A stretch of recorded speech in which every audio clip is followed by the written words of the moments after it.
Mind, the owner's manual.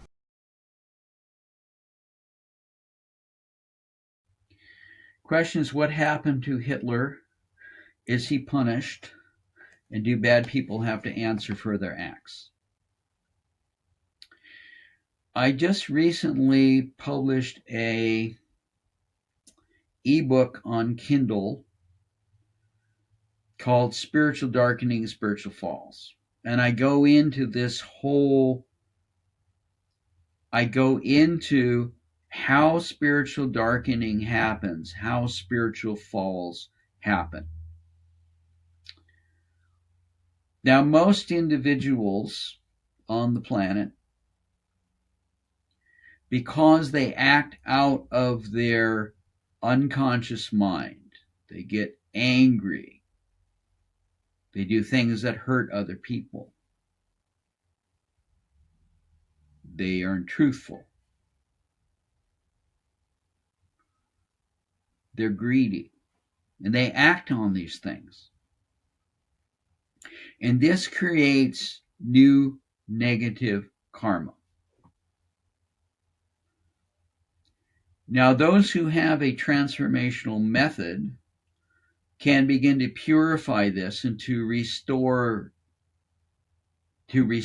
their consciousness to its pristine form. There's a saying that comes from a Buddhist tradition. They say that mind is like a mirror bright. One must always strive to keep it clean. So if you act out of these dark tendencies of mind, it's going to create negative karma.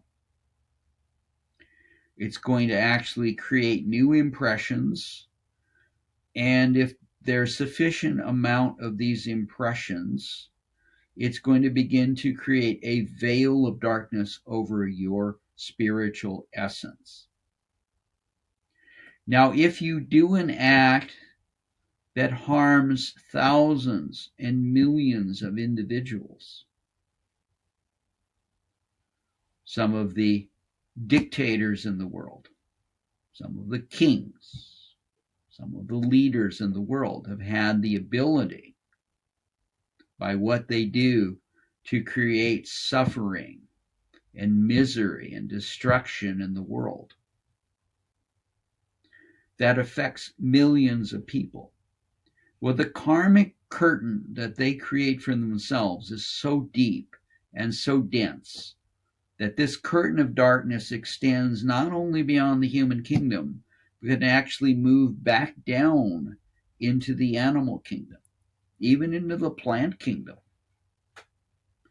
So when the sages talk about transmigration, and they say that human beings can fall into these lower worlds when they do these heinous sins, this is typically the destiny of people like Hitler and Stalin and Pol Pot and all of these beings who have brought great suffering and misery and war and chaos into the world. They will pay for it. And if you do heinous acts, you will also pay for it. My first teacher, the Majini Teresiani, used to say, God is not mocked.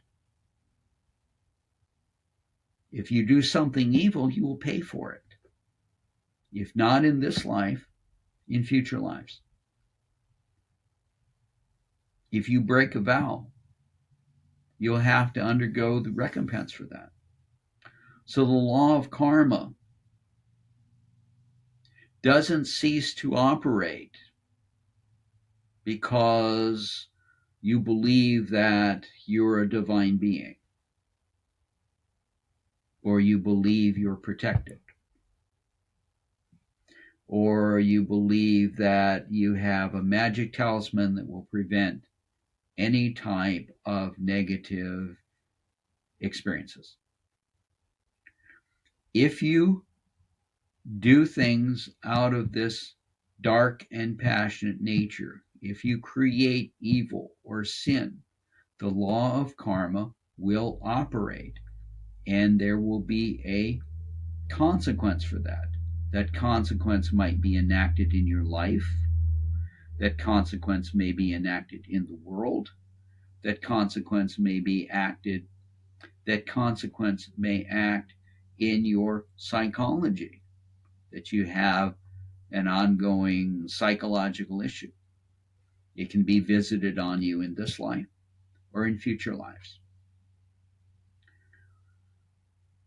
So when people create great evil, they create a great curtain of darkness. They have a great spiritual fall, and sometimes they will actually lose their place in the human birth.